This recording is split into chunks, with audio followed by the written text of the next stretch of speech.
Sebelum ceritanya dimulai, silahkan tulis di kolom komentar dari daerah mana saja teman-teman yang menonton cerita ini. Jangan lupa like dan subscribe agar channel ini semakin berkembang dan bisa mempersembahkan cerita yang lebih menarik lagi. Namaku Sari.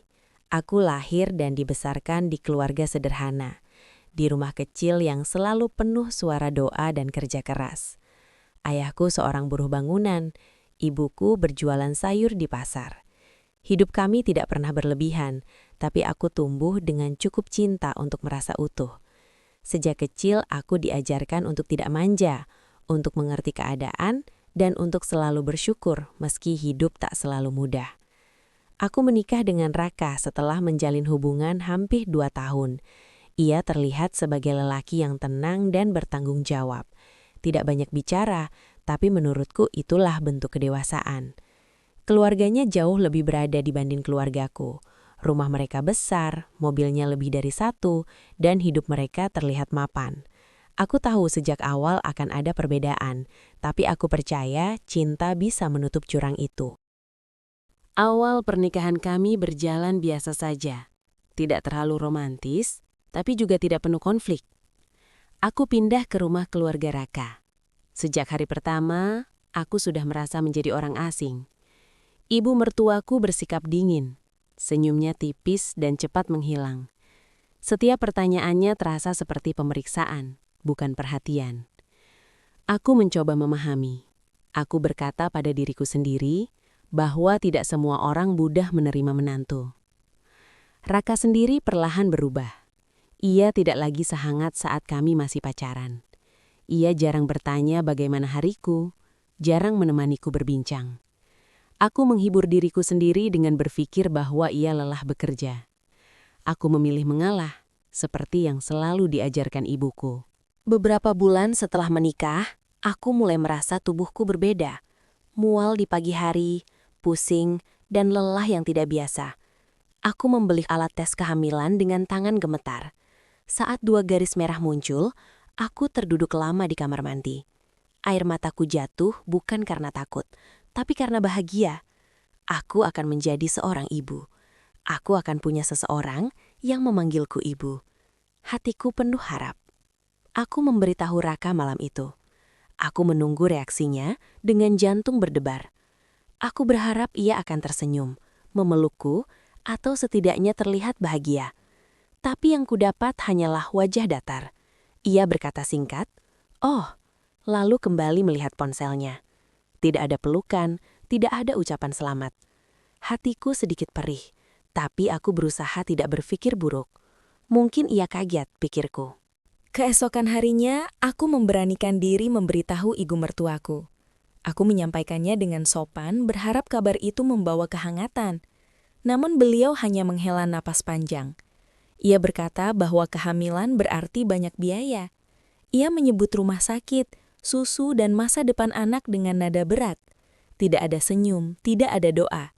Aku berdiri kaku, mencoba menelan rasa kecewa. Sejak hari itu, kehamilanku seperti beban di rumah itu. Setiap kali aku mengeluh mual atau lelah, ibu mertuaku menyindir bahwa hamil bukan alasan untuk bermalas-malasan. Ia sering berkata bahwa perempuan zaman dulu bisa bekerja keras meski hamil. Raka tidak pernah membelaku. Ia justru mengulang kata-kata ibunya, mengatakan aku terlalu manja. Aku menjalani kehamilan pertamaku hampir sendirian. Aku bangun pagi, memasak, membersihkan rumah, dan melayani keluarga seperti biasa. Saat tubuhku lelah dan punggungku sakit, aku duduk sebentar di dapur dan menarik napas dalam-dalam. Aku tidak ingin dianggap lemah. Aku tidak ingin dianggap menyusahkan. Biaya kehamilan sering menjadi bahan sindiran. Ibu mertuaku menghitung setiap rupiah yang dikeluarkan. Ia membandingkanku dengan perempuan lain yang katanya bisa melahirkan tanpa banyak biaya. Setiap kali aku kontrol ke bidan, aku merasa bersalah. Seolah aku melakukan kesalahan hanya karena menjaga kandunganku. Raka semakin jarang menemaniku. Ia tidak tertarik melihat hasil USG. Ia tidak pernah menyentuh perutku atau berbicara pada bayi di dalam kandunganku. Aku sering memegang perutku sendiri di malam hari. berbicara pelan pada bayiku, meminta maaf karena dunia menyambutnya dengan dingin. Tekanan fisik dan batin semakin berat seiring bertambahnya usia kehamilan. Tubuhku sering lelah, kakiku bengkak, dan kepalaku pusing. Tapi yang paling berat adalah hatiku. Aku sering menangis diam-diam di kamar mandi, menggigit handuk agar tidak ada yang mendengar. Aku bertanya pada diriku sendiri, apakah aku salah berharap terlalu banyak? Aku merindukan ibuku. Aku rindu dipeluk dan didengarkan. Tapi aku tidak berani pulang atau mengeluh. Aku tidak ingin orang tuaku khawatir. Aku ingin menjadi istri yang kuat, ibu yang kuat. Aku menahan semuanya sendiri. Meski begitu, setiap malam sebelum tidur, aku selalu berbicara pada bayiku. Aku mengusap perutku dan berkata bahwa ia adalah anugerah terindah dalam hidupku. Aku berjanji akan melindunginya, apapun yang terjadi. Bayi itu menjadi satu-satunya sumber kekuatanku. Aku terus berharap. Aku berharap saat anakku lahir, semuanya akan berubah. Aku berharap tangisan bayi akan melunakkan hati suamiku dan mertua. Aku berharap mereka akan melihat bahwa anak ini bukan beban, melainkan berkah. Harapan itu kugenggam erat, meski hatiku sering goyah. Dan dengan harapan itulah aku menjalani hari-hari kehamilanku. Tanpa perayaan, tanpa dukungan, tapi penuh doa dalam diam. Aku tidak tahu bahwa harapanku itu akan diuji dengan cara yang paling kejam. Namun saat itu, aku masih percaya kelahiran anakku akan mengubah segalanya. Hari itu datang tanpa peringatan yang manis. Sejak subuh, perutku terasa melilit seperti diremas dari dalam. Awalnya aku mengira itu hanya rasa tidak nyaman biasa. Tapi semakin lama, rasa sakit itu datang bergelombang. Semakin kuat, semakin menyakitkan. Keringat dingin mulai membasahi dahiku. Tanganku gemetar saat aku mencoba bangun dari tempat tidur. Aku tahu, waktunya telah tiba. Aku memanggil Raka dengan suara pelan, menahan napas di antara rasa sakit yang datang dan pergi. Ia membuka mata dengan wajah kesal, seolah aku mengganggu tidurnya. Ketika aku mengatakan bahwa perutku sakit dan sepertinya aku akan melahirkan, ia tidak langsung bergerak. Ia hanya duduk sebentar, melihat jam, lalu berkata agar aku bersabar karena ia masih harus mandi dan menyiapkan beberapa hal. Rasa sakit semakin kuat. Aku menunduk, memeluk perutku, mencoba mengatur napas seperti yang diajarkan bidan. Ibu mertuaku keluar dari kamarnya dengan wajah datar. Alih-alih panik atau bertanya keadaanku, ia justru menghela napas panjang dan berkata bahwa aku terlalu ribut. Ia menyebutkan biaya rumah sakit, seolah itu adalah hal terpenting saat nyawaku dan nyawa bayiku sedang dipertaruhkan. Aku akhirnya dibawa ke rumah sakit dalam kondisi lemah. Di dalam mobil, aku menggenggam tas kecil berisi pakaian bayi yang sudah kusiapkan dengan penuh cinta. Tangisku pecah, bukan hanya karena sakit, tapi juga karena rasa takut. Aku takut sendirian, aku takut tidak kuat, aku takut jika sesuatu terjadi pada bayiku. Sesampainya di rumah sakit, aku segera dibawa ke ruang bersalin. Raka tidak langsung masuk. Ia sibuk mengurus administrasi sambil mengeluh tentang biaya. Aku bisa mendengar nada kesalnya dari balik tirai. Kata-katanya membuat hatiku semakin lemah. Aku ingin berteriak bahwa aku juga takut, bahwa aku juga kesakitan. Tapi suaraku hilang tertelan rasa sakit yang datang bertubi-tubi. Proses persalinan berlangsung lama. Kontraksi datang semakin sering dan semakin menyakitkan. Tubuhku terasa seperti dirobek dari dalam. Aku menggenggam spray, memejamkan mata, dan berusaha bertahan. Setiap kali aku merasa tidak sanggup lagi, aku mengingat bayiku. Aku berkata dalam hati bahwa aku harus kuat, demi ia yang sebentar lagi akan kulihat wajahnya. Jam demi jam berlalu. Aku kehilangan rasa waktu. Yang ada hanya rasa sakit, doa yang terputus-putus, dan air mata yang mengalir tanpa bisa kutahan. Beberapa kali aku hampir menyerah. Aku merasa tubuhku terlalu lemah. Aku bertanya pada diriku sendiri apakah aku sanggup melewati ini.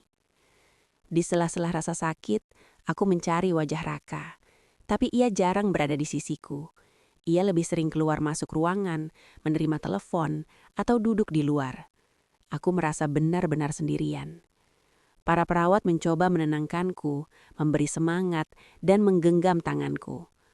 Orang-orang asing justru menjadi satu-satunya sandaran emosiku saat itu. Akhirnya, setelah perjuangan panjang yang terasa seperti seumur hidup, tangisan kecil terdengar di ruangan itu. Tangisan yang membuat semua rasa sakit seolah berhenti sejenak. Bayiku lahir. Bayi kecil yang selama ini hanya bisa kurasakan geraknya, kini ada di depan mataku. Air mataku mengalir deras. Aku menangis bahagia. Aku merasa dunia kembali punya warna. Saat bayiku diletakkan di dadaku, aku merasakan kehangatan yang tidak bisa digambarkan dengan kata-kata. Tubuh kecil itu bernapas pelan, tangannya menggenggam jariku. Aku mencium keningnya dan berbisik bahwa ia adalah keajaiban terindah dalam hidupku. Semua rasa sakit seolah terbayar lunas. Harapanku membuncah kembali. Aku yakin melihat anak ini akan mengubah hati semua orang. Aku yakin Raka akan tersenyum, ibu mertuaku akan terharu, dan keluarga ini akhirnya akan menerima kehadiran kami dengan cinta. Namun kenyataan tidak seindah harapanku. Ketika Raka akhirnya masuk ke ruangan, wajahnya terlihat lelah, bukan bahagia. Ia melihat bayinya sekilas, lalu bertanya tentang biaya tambahan yang harus dibayar. Tidak ada pelukan, tidak ada ucapan syukur. Ia tidak menggenggam tanganku atau mengusap rambutku. Ia hanya berdiri sebentar, lalu keluar lagi. Ibu mertuaku datang kemudian. Ia melihat bayiku dengan tatapan singkat, lalu bertanya apakah prosesnya lama dan mahal. Ia menggelen pelan dan berkata bahwa semuanya jadi merepotkan. Tidak ada doa, tidak ada rasa haru. Aku menatap mereka dengan mata berkaca-kaca, berusaha mencari secercah kehangatan, tapi yang kutemukan hanya jarak yang semakin lebar.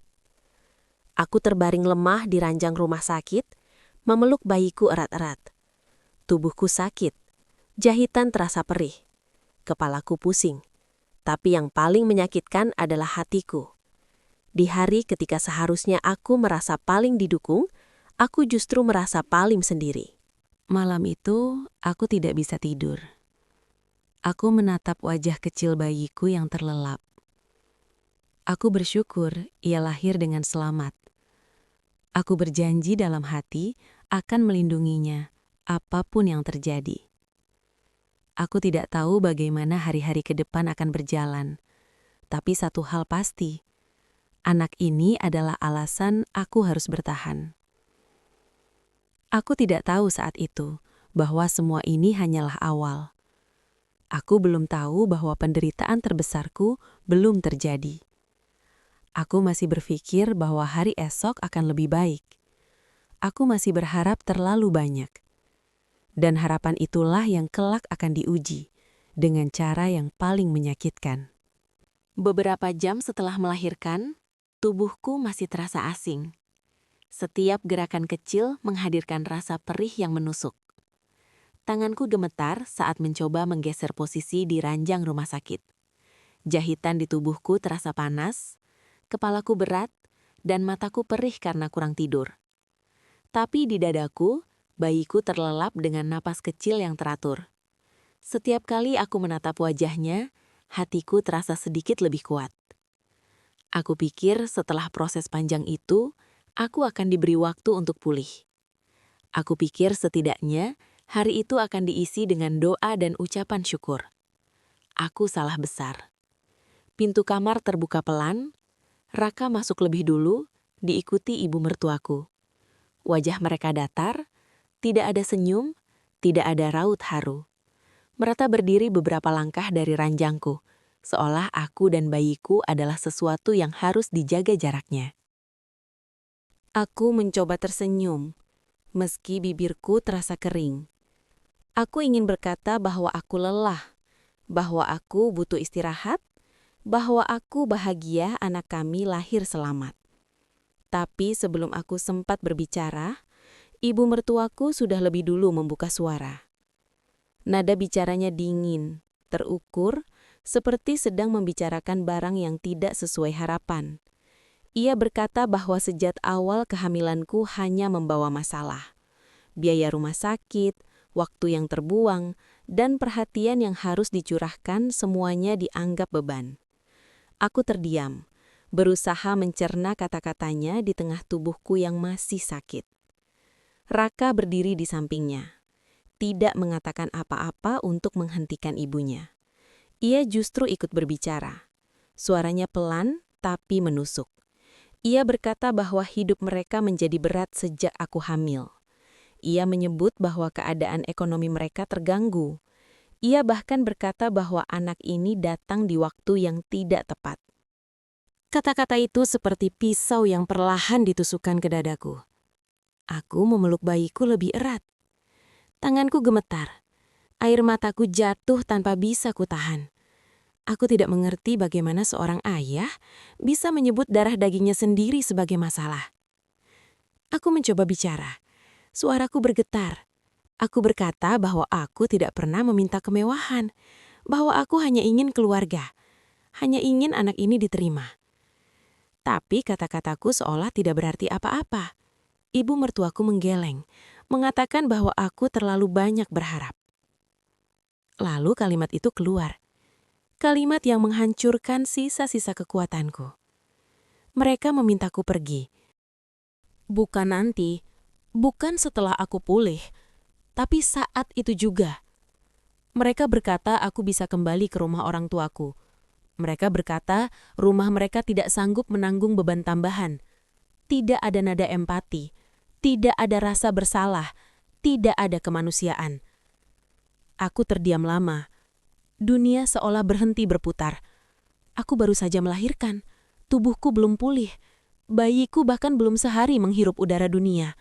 Tapi aku diminta pergi, seperti barang yang tidak lagi dibutuhkan. Aku menangis terseduh-seduh sambil memeluk bayiku.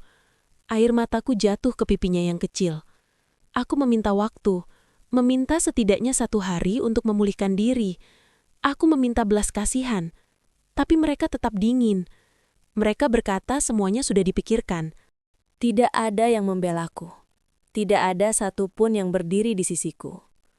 Raka, orang yang seharusnya melindungiku, hanya menunduk, lalu berkata bahwa ini keputusan terbaik.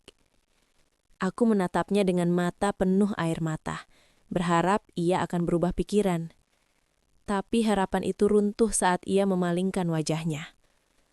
Aku merasa seluruh hidupku runtuh dalam 1 hari.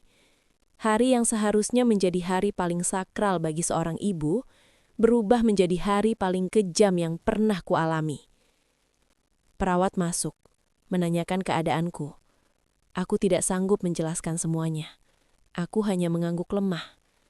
Dengan bantuan mereka, aku bersiap keluar. Tubuhku masih gemetar.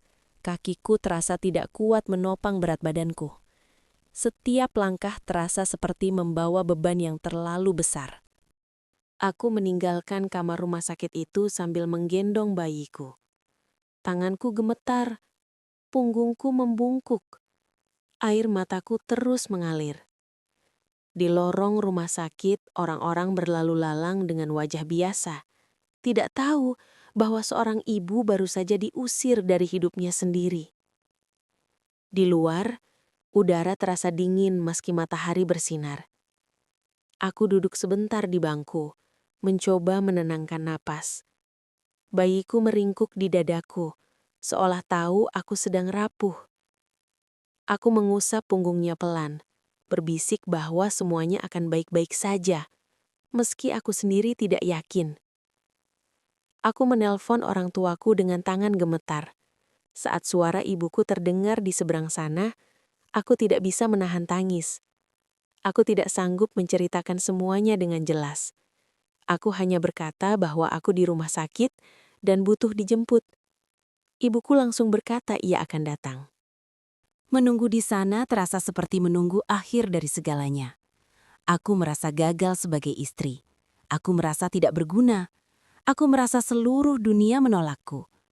Tapi di tengah kehancuran itu, aku menatap bayiku lagi. Wajahnya polos, damai, tanpa tahu apa yang terjadi. Dan di sanalah aku menemukan satu alasan untuk tidak menyerah.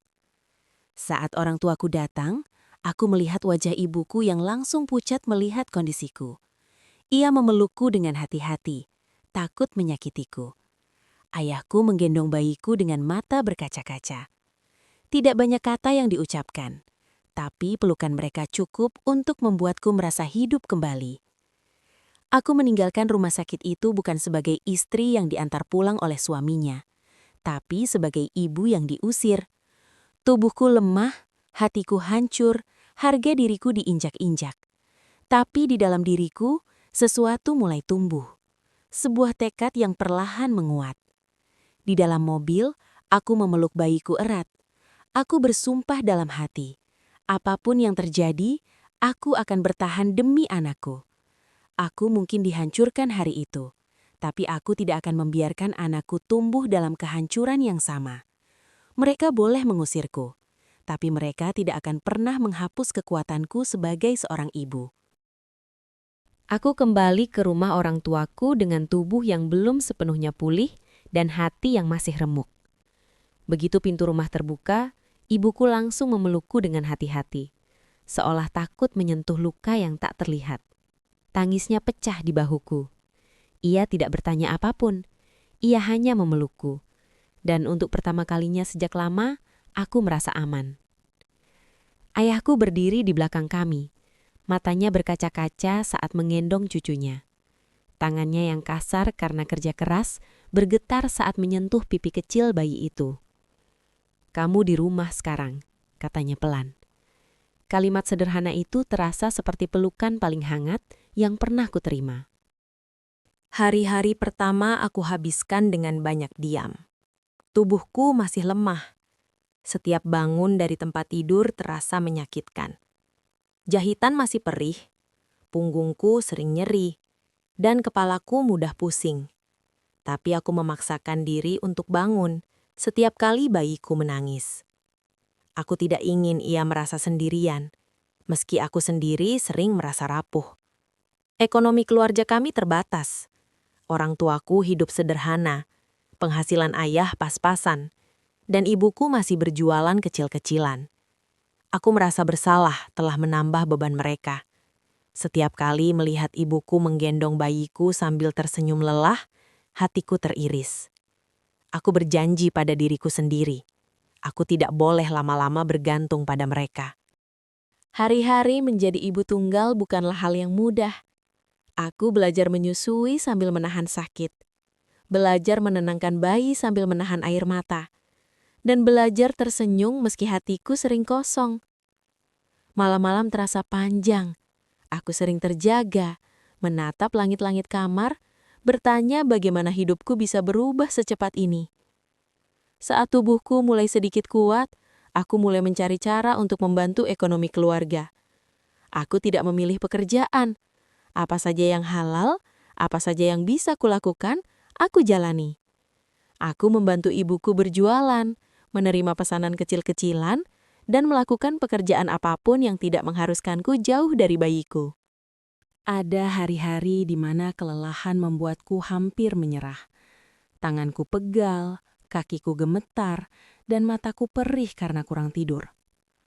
Tapi setiap kali aku merasa ingin berhenti, aku menatap wajah anakku. Ia tumbuh perlahan, senyumnya mulai terlihat, dan setiap senyum itu seperti memberi energi baru dalam tubuhku. Perlahan, mentaliku menguat. Aku tidak lagi menangis setiap malam. Aku mulai menerima kenyataan bahwa hidupku tidak akan kembali seperti dulu. Aku belajar berdiri dengan kakiku sendiri. Aku belajar bahwa aku tidak perlu menunggu belas kasihan siapapun untuk bertahan hidup. Di tengah perjuangan itu, aku mulai mendengar potongan-potongan cerita yang membuatku terkejut. Dari kerabat jauh dan tetangga yang mengenal keluarga suamiku, aku mengetahui alasan sebenarnya aku diusir. Bukan semata soal biaya, bukan semata soal beban. Ada kebohongan besar yang selama ini disembunyikan. Aku mengetahui bahwa suamiku telah lama menyembunyikan masalah keuangan. Usahanya bermasalah, utangnya menumpuk, dan keluarganya takut reputasi mereka jatuh. Kehadiranku dan anakku dianggap ancaman bagi citra mereka. Aku dijadikan kambing hitam, alasan paling mudah untuk disingkirkan. Lebih menyakitkan lagi, aku mengetahui bahwa ibu mertuaku sejak awal tidak pernah menginginkanku. Ia menganggap latar belakang keluargaku tidak sepadan. Kehamilanku hanya mempercepat rencana mereka untuk menyingkirkanku. Semua kebaikan yang pernah mereka tunjukkan hanyalah topeng. Kebenaran itu menghancurkan, tapi juga membangunkanku. Aku berhenti menyalahkan diriku sendiri. Aku berhenti merasa tidak pantas. Aku mulai melihat bahwa aku bukan korban karena lemah, tapi karena terlalu percaya. Sejak saat itu, aku mulai menyiapkan langkah. Aku tidak terburu-buru. Aku tidak meluapkan amarah. Aku belajar menahan diri. Diam-diam aku mengumpulkan bukti, menyimpan pesan, dan mencatat semua yang pernah terjadi. Aku berkonsultasi dengan orang-orang yang mengerti hukum dan hak perempuan. Tanpa banyak bicara. Aku juga mulai membangun kembali diriku. Aku belajar keterampilan baru, memperluas jaringan kecil-kecilan, dan mulai menabung meski jumlahnya sedikit. Setiap rupiah yang kusimpan terasa seperti batu bata yang membangun masa depanku. Aku tidak lagi melihat diriku sebagai perempuan yang diusir. Aku melihat diriku sebagai ibu yang bertahan. Aku ingin anakku tumbuh melihat ibunya berdiri tegak, bukan hidup dalam ketakutan atau penyesalan. Hari demi hari, keberanianku tumbuh. Aku tidak lagi gemetar ketika mendengar nama suamiku. Aku tidak lagi merasa kecil saat mengingat mertua. Luka itu masih ada, tapi tidak lagi menguasai hidupku. Suatu malam saat anakku tertidur di pelukanku, aku menatap wajahnya yang damai. Aku menyadari bahwa aku sudah jauh melangkah dari hari di mana aku diusir dengan tubuh lemah dan hati hancur. Aku mungkin belum sepenuhnya sembuh, tapi aku tidak lagi terpuruk. Dalam hati aku berkata pada diriku sendiri, bahwa waktunya akan tiba. Aku tidak akan membalas dengan kemarahan membabi buta. Aku akan berdiri dengan kepala tegak, membawa kebenaran, dan menghadapi mereka dengan cara yang bermartabat. Aku siap menghadapi mereka kembali, bukan sebagai perempuan yang memohon, tapi sebagai ibu yang telah bangkit demi anaknya. Hari itu akhirnya datang, tanpa aku rencanakan secara terbuka, tapi sudah lama kusiapkan dalam diam. Sebuah acara keluarga besar diadakan oleh pihak keluarga suamiku. Aku tahu tentang acara itu dari salah satu kerabat jauh yang diam-diam masih peduli padaku. Awalnya aku ragu untuk datang. Luka itu belum sepenuhnya hilang. Tapi saat aku menatap wajah anakku yang kini tumbuh sehat di pelukanku, aku tahu aku harus datang. Bukan untuk mencari belas kasihan, tapi untuk menutup satu bab hidupku dengan kebenaran. Aku datang dengan langkah tenang, tidak tergesa, tidak ragu. Tubuhku sudah jauh lebih kuat dibanding hari ketika aku diusir dari rumah sakit. Wajahku mungkin masih menyimpan bekas lelah, tapi mataku tidak lagi kosong. Anak kecil itu kugendong dengan penuh keyakinan. Dialah alasan aku berdiri di sana hari itu. Begitu aku memasuki ruangan, suasana mendadak berubah. Percakapan terhenti satu persatu. Beberapa pasang mata menatapku dengan kaget. Ada yang berbisik, ada yang menunduk, ada pula yang berpura-pura tidak melihat. Aku tidak mencari perhatian, tapi kehadiranku sendiri sudah cukup menjadi guncangan. Suamiku berdiri di sudut ruangan. Wajahnya pucat saat melihatku. Ibu mertuaku tampak kaku. Senyumnya yang biasa dibuat-buat tidak muncul hari itu. Aku bisa merasakan ketegangan di udara, seperti ada sesuatu yang siap pecah. Kami duduk bersama keluarga besar. Tidak ada yang langsung berbicara padaku. Aku membiarkan keheningan itu ada. Aku sudah terlalu lama diam karena takut. Hari itu, Aku diam karena kendali. Saat akhirnya seseorang bertanya bagaimana kabarku, aku menjawab dengan tenang. Aku mengatakan bahwa aku dan anakku baik-baik saja. Jawaban sederhana itu terasa seperti tamparan bagi sebagian orang. Mereka mungkin berharap aku datang dengan tangisan atau kemarahan. Tapi aku datang dengan keteguhan. Aku lalu berdiri. Tanganku sedikit mengencang memeluk anakku, tapi suaraku tetap stabil. Aku berkata bahwa aku tidak datang untuk membuat keributan. Aku datang untuk menyampaikan kebenaran agar tidak ada lagi cerita yang diputarbalikkan. Aku mulai berbicara tentang hari kelahiran anakku. Aku menceritakan semuanya dengan runtut, tanpa membesar-besarkan, tanpa kata kasar. Aku mengatakan bagaimana aku melahirkan dalam kondisi lemah, bagaimana aku masih berlumuran rasa sakit ketika diminta pergi. Aku menyebutkan kata demi kata yang mereka ucapkan, termasuk saat anakku disebut sebagai beban. Ruangan itu sunyi, tidak ada yang menyela. Beberapa wajah terlihat terkejut, beberapa mulai memerah. Aku melanjutkan, mengatakan bahwa aku tidak meminta simpati. Aku hanya ingin keluarga besar tahu apa yang sebenarnya terjadi. Lalu aku mengeluarkan bukti, pesan singkat, catatan rumah sakit, percakapan yang kusimpan rapi. Beberapa saksi, termasuk perawat yang kebetulan hadir karena hubungan keluarga, mengangguk pelan saat aku menyebutkan kejadian itu. Tidak ada yang bisa menyangkal. Reaksi mulai bermunculan. Ada yang menutup mulut, ada yang menghela napas panjang. Beberapa anggota keluarga menatap ibu mertuaku dengan tatapan tidak percaya. Harga diri yang selama ini mereka jaga dengan rapat mulai runtuh di depan banyak mata. Suamiku mencoba berbicara. Ia berkata bahwa semuanya adalah kesalahpahaman. Ia mencoba menyalahkanku, mengatakan aku terlalu sensitif. Tapi suaranya bergetar. Kata-katanya tidak lagi terdengar meyakinkan. Setiap dalihnya terpatahkan oleh bukti dan saksi. Aku menatapnya, bukan dengan marah, tapi dengan kejelasan.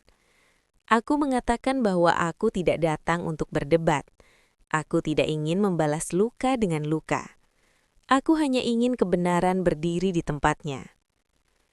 Ibu mertuaku akhirnya berbicara. Suaranya tidak setegas biasanya. Ia mencoba menyelamatkan citra, mengatakan bahwa semua itu demi kebaikan. Tapi kata-katanya terdengar kosong. Keluarga besar tidak lagi memandangnya dengan hormat seperti sebelumnya. Penyesalan terlihat jelas di wajahnya, meski tidak sepenuhnya diakui. Aku tidak tersenyum puas. Aku juga tidak menangis. Hatiku tenang. Aku merasa bebas. Bebas dari beban yang selama ini kutanggung sendirian. Bebas dari rasa bersalah yang bukan milikku. Aku berkata bahwa setelah hari itu, aku memilih jalan hidupku sendiri. Aku tidak meminta kembali sebagai istri. Aku tidak meminta harta. Aku hanya meminta satu hal, agar anakku tidak lagi disebut sebagai kesalahan. Aku menegaskan bahwa aku akan membesarkan anakku dengan caraku, dengan cinta, dengan kejujuran, dan dengan harga diri. Aku mengatakan bahwa aku tidak membenci mereka, tapi aku juga tidak akan membiarkan diriku diinjak lagi. Saat aku duduk kembali, tidak ada tepuk tangan, tapi ada sesuatu yang jauh lebih berarti. Ada kesadaran, ada rasa malu yang tidak bisa disembunyikan, ada penyesalan yang datang terlambat. Aku berdiri untuk pergi. Beberapa orang mencoba menahanku, meminta maaf atas apa yang terjadi. Aku mengangguk sopan. Aku menerima permintaan maaf itu, bukan untuk mereka, tapi untuk diriku sendiri. Aku melangkah keluar ruangan dengan anakku di pelukan. Langkahku ringan, hatiku lega. Aku tidak membawa dendam. Aku membawa kemenangan yang sunyi, tapi kuat. Di luar, aku menghirup udara dalam-dalam. Langit terlihat cerah hari itu. Aku menatap anakku yang tertidur pulas. Tidak tahu bahwa ia adalah pusat dari perubahan besar dalam hidupku. Aku tersenyum kecil. Aku tidak kehilangan suami hari itu. Aku tidak kehilangan keluarga. Mereka yang kehilangan segalanya. Mereka kehilangan kesempatan untuk menjadi bagian dari hidup seorang ibu dan anak yang tulus. Mereka mengusirku sebagai istri, tapi aku bangkit sebagai ibu yang tak terkalahkan.